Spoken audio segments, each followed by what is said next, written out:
So this is the second week I've been doing this. I just been chipping away, like nothing too crazy, guys. Every time that I see something notable that maybe we could talk about on stream, I've just been like, jotting it down. And I have this like little template I made for a quick slideshow keynote.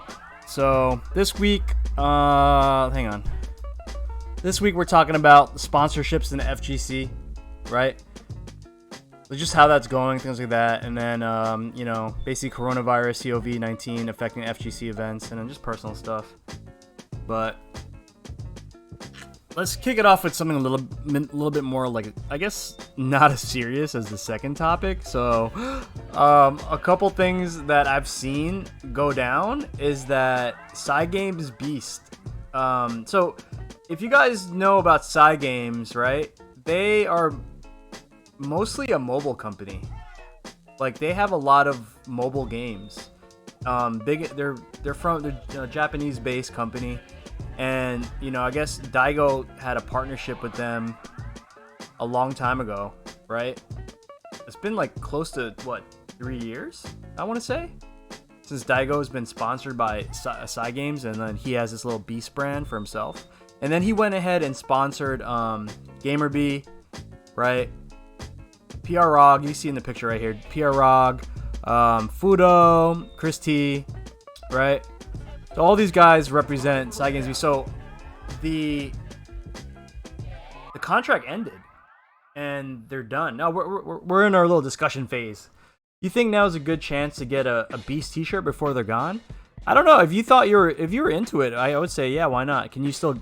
So they're basically all gonna be dismantled in a little bit, unless for some reason Daigo signs a new deal with them, because they really just sponsored Daigo, and then Daigo went ahead and made a little team for himself. Pretty solid team, if you don't mind. I would say Eduardo is probably the least active. Maybe Chris T. I don't know how active those guys have been lately, but Fudo's always competing. GamerBee, regardless if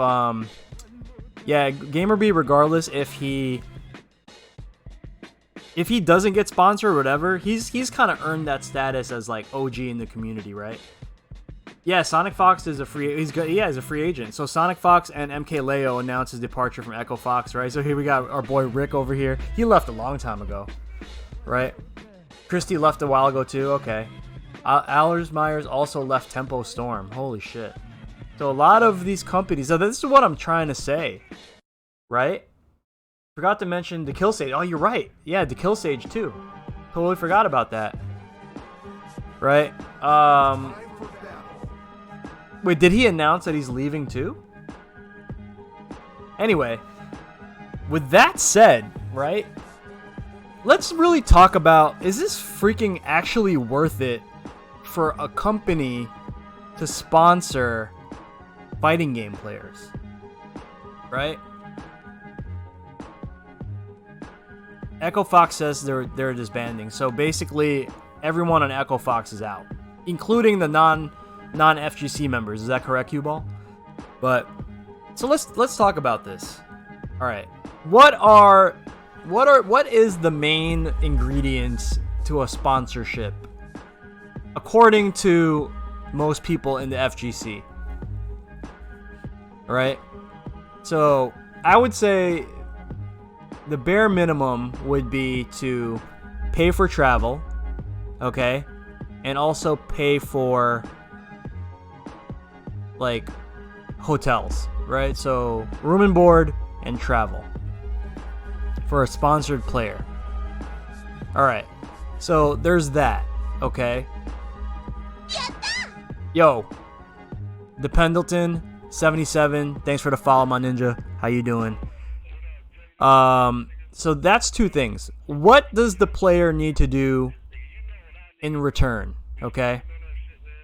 Smash players don't get any love either. Yeah, you're right. So, okay. We're just talking about everybody.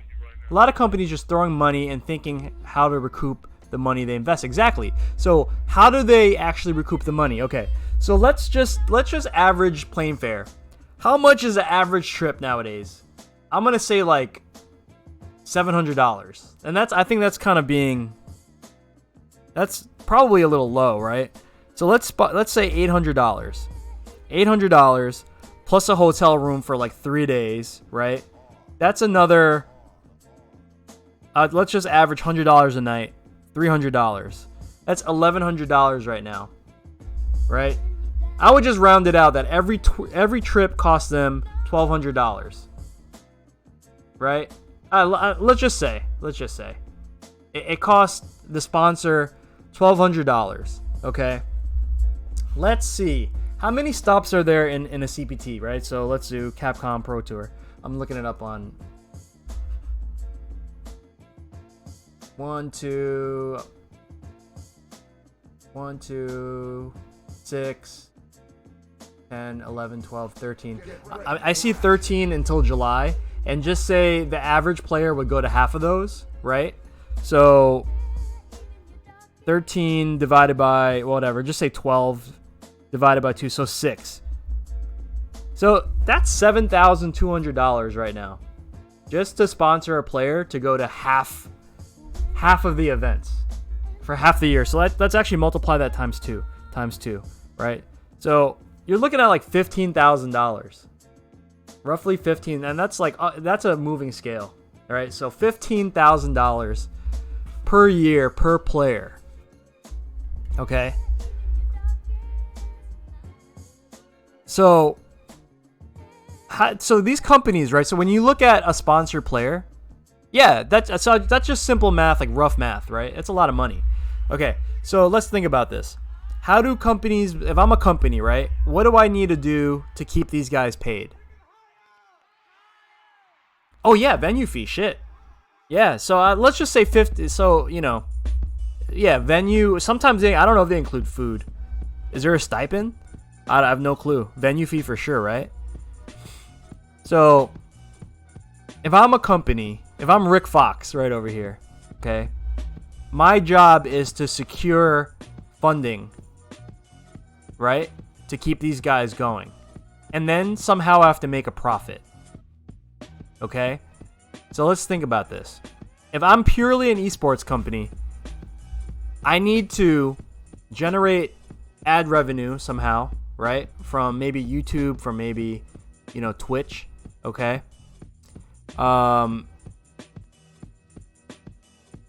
Yeah, that's basically their main MO. I also need to secure sponsorships, right? I need to secure, like, you guys see, like, maybe the biggest ones I remember are, like, the Evil Geniuses. There's, like, Monster Energy Drink. There's, like, Intel is on the jersey.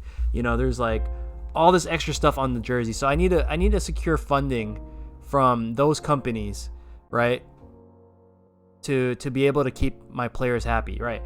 And that's the other thing, too. See, D. Pendleton said you also need a consistent winner in your camp also, right? Yeah, and that's what it is. So that's this whole debate. Is it really worth it for FGC players to get sponsored?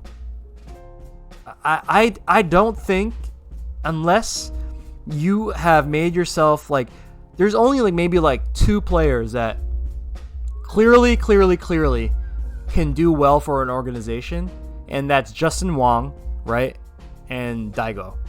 Those 2 people, I believe, because they've made themselves more legendary than the games itself, right? Anyone, if Jay Wong shows up anywhere, I don't think Punk's in that category yet, Demon. I don't think he's in that category. Case in point, Punk was signed by Echo Fox, remember? And he had an off season when they nerfed Karen. Remember? He had an off season, right? He had an off season, and they dropped him. And the next season, he did really well, right?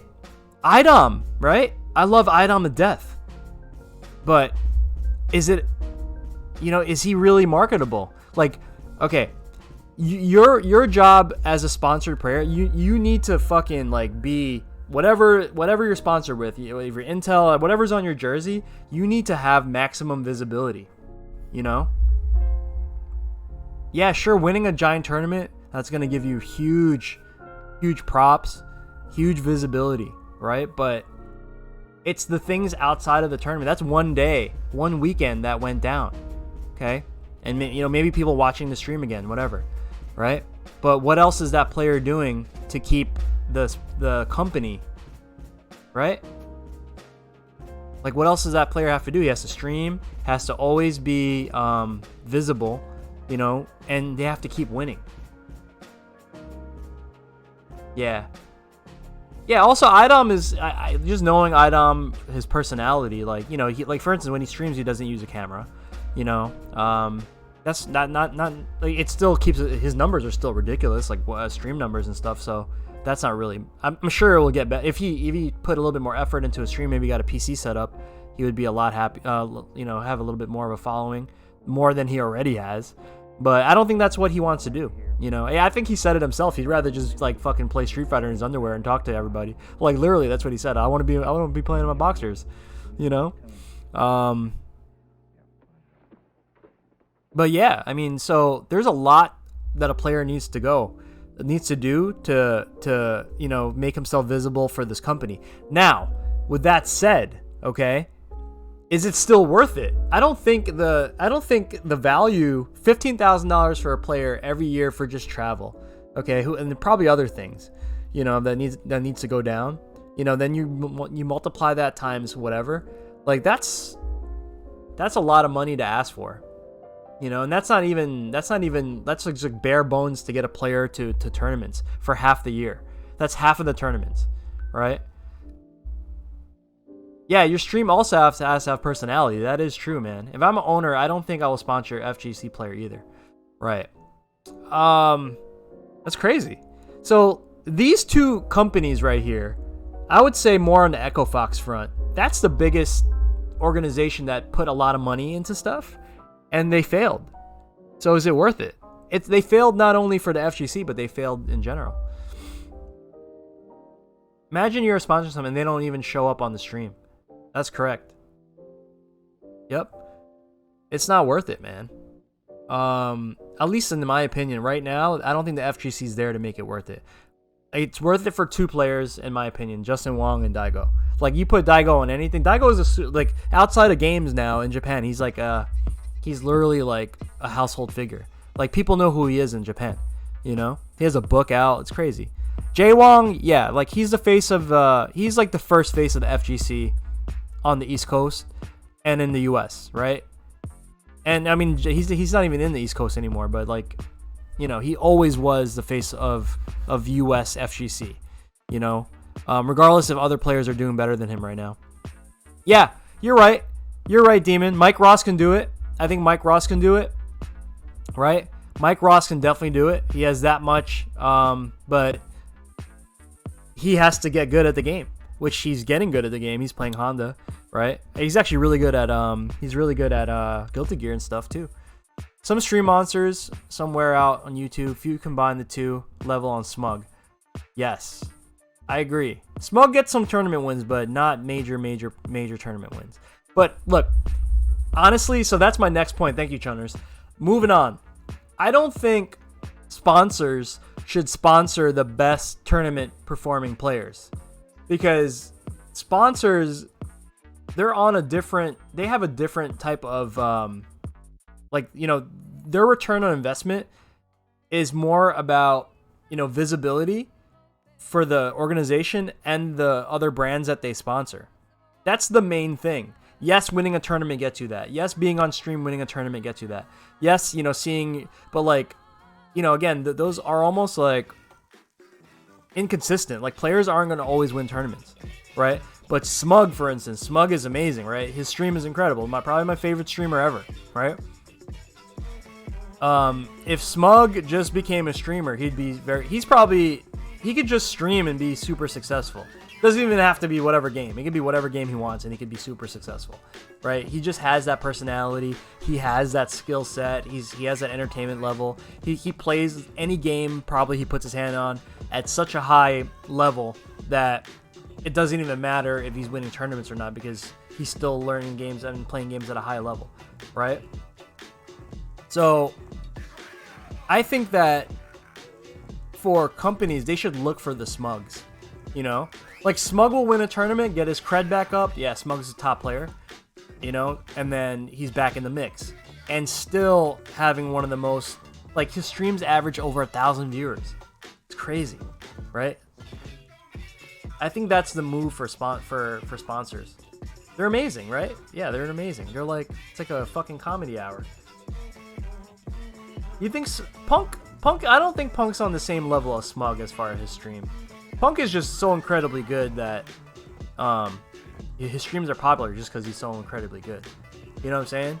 But if you took away, if there are both equal players as far as skill, right? Smug is like destroys them. Like, Smug can probably not even do fighting games and figure something. He could be a comedian and be fine. Fox is on that same level. Fox can he's just so talented that he can be fine. You know what? I'm gonna throw Sonic Fox in the mix for a player that can probably work for a sponsor. But yeah, man, I think it's gonna be a tough thing. I'll tell you something that I'm working on. I can't say who yet. But so I have a little company, you guys know, with the fight sticks and stuff, right?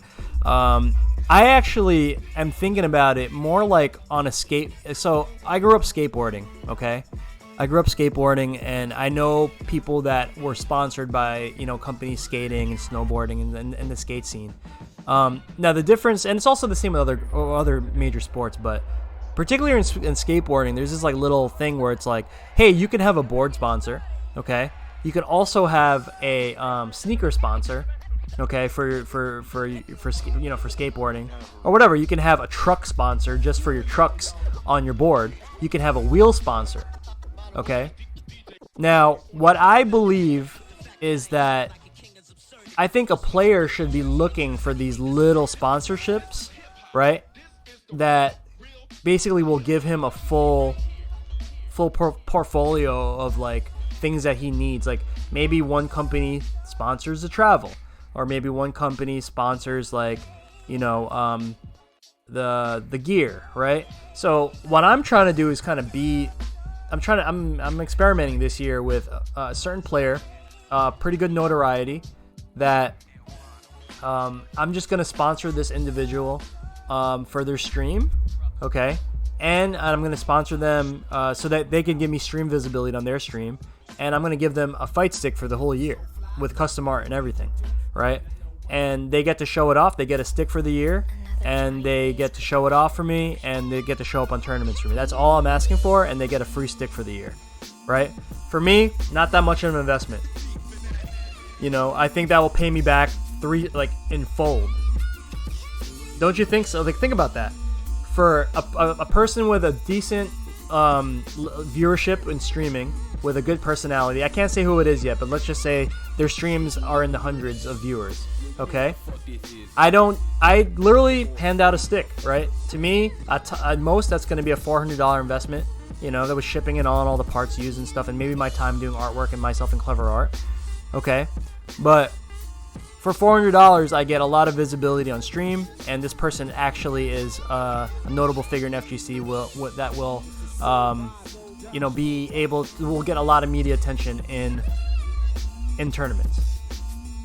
So I think that's the way to go. So if I were a player, I would try to get, okay, let me get a stick sponsorship, right? Let me get a sponsorship for, you know, I don't know, just for the travel aspect, right? Or maybe like room and board aspect for a couple tournaments. I think that's the way to go. All right? So in summary, I really don't think that it's worth it for major companies to do FGC members. Small companies that can kind of chip in a little bit, maybe that's the move. All right, moving on.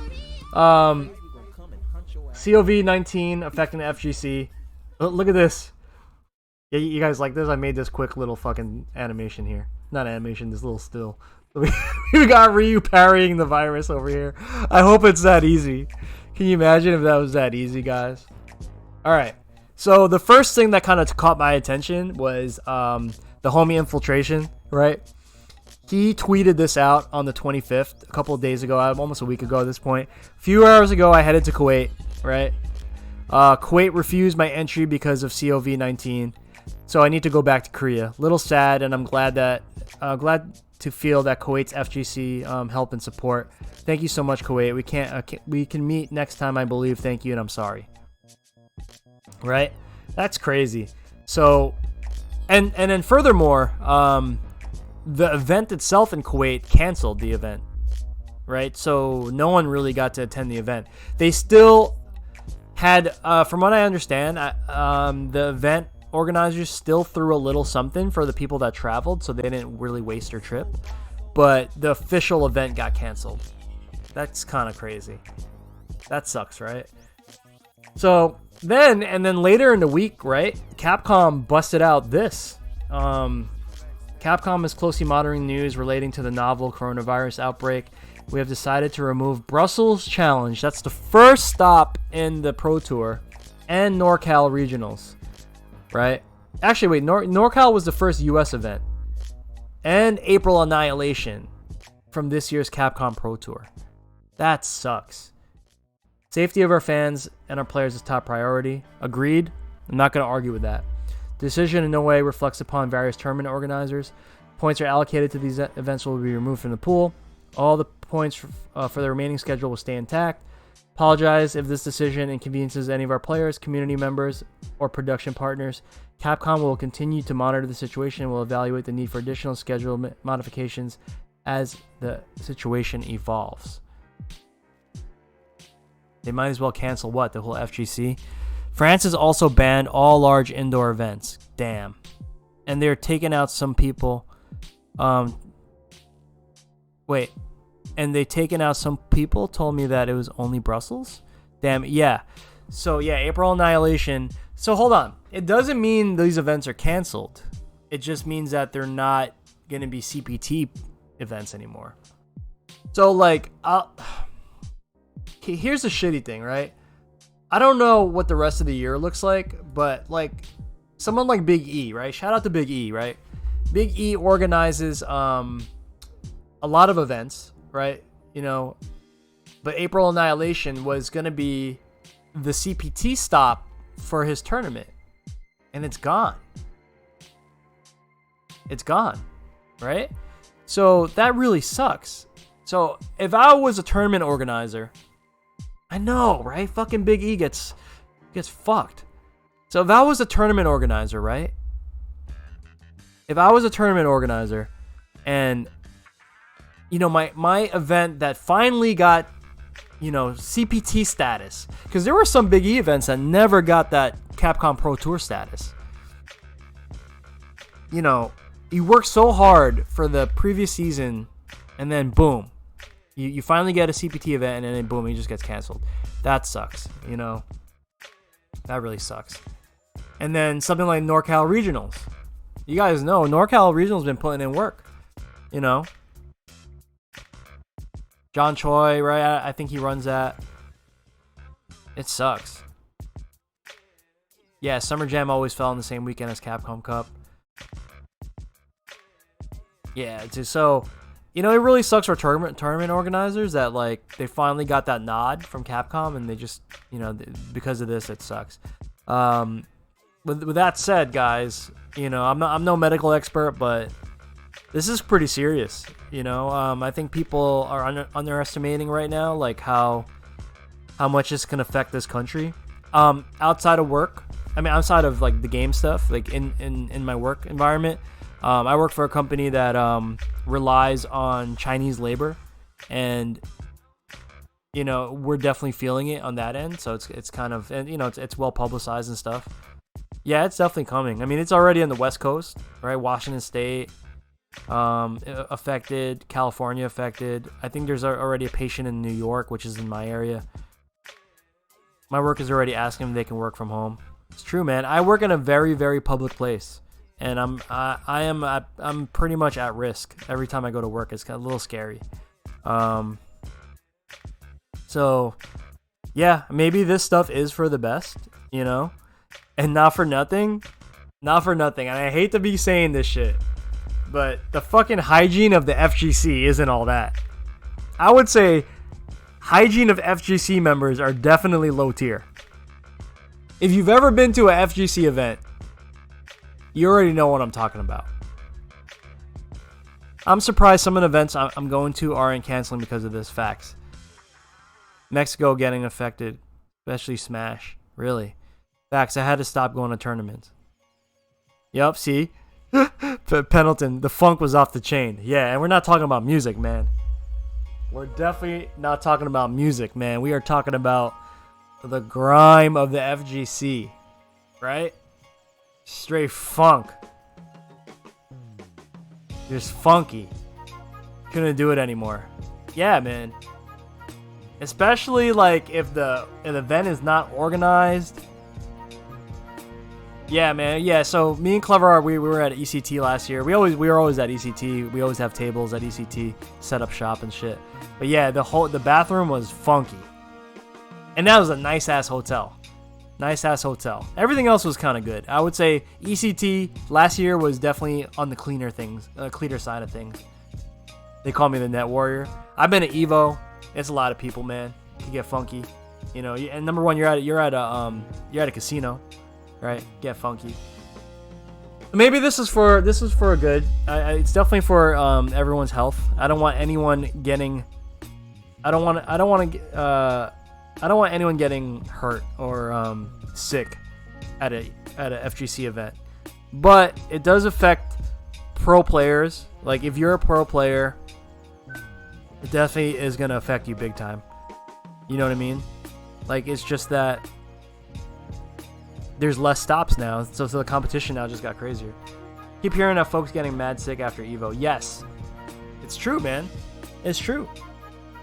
You know, think about it. Like the thing to do at Evo is like go to Evo, play casuals with everybody, player pools, play casuals, go shopping.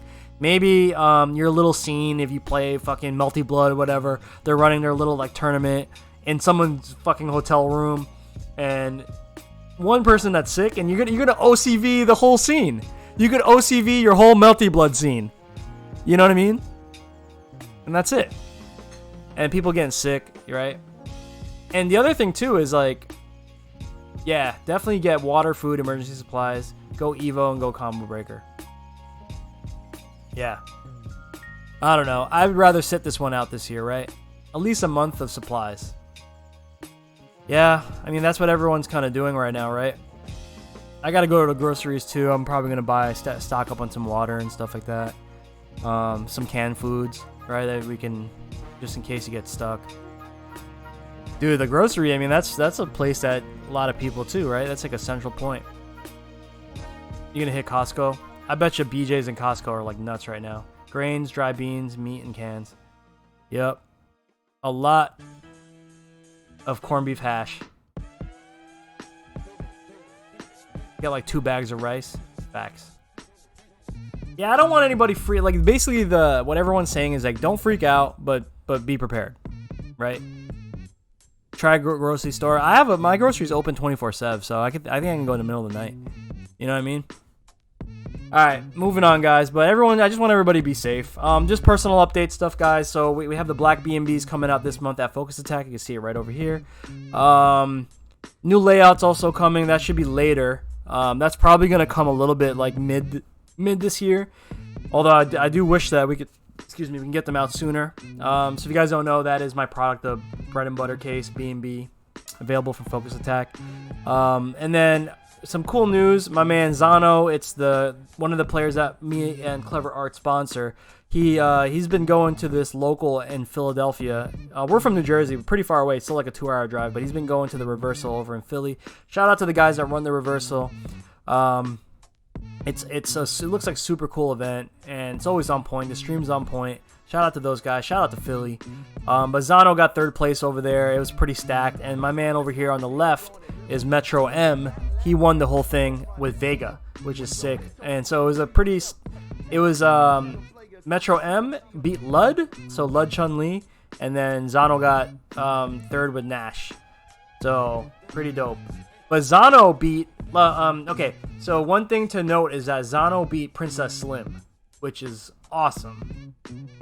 Yup, yeah, Lud is incredible. He's probably one of my favorite Chun-Li players. But dude, this guy Metro M like really got him. He just so you know, Metro was in losers, reset the bracket and beat Lud. Yeah, Metro M's mad good. I didn't realize how, dude, to be that good with Vega, ridiculous, right? So that's about it, guys. That's my little weekly discussion. Hopefully you guys enjoyed that a little bit. But so I'm gonna get back to a couple more games, and then we will break for lunch, and then that's about it. Cool. But thanks, guys. Hopefully you enjoy that. I don't know if you want me to keep going. If you guys think that's kind of fun to break up the streams a little bit, let me know. Definitely let me know. If I'm wasting my effort. Oh, does he? Oh, I would love to see his stream. Thanks, man. Yeah, so, and also if you guys have any things to add to the weekly discussion, if you guys want to talk about something, just message me or let me know on Discord.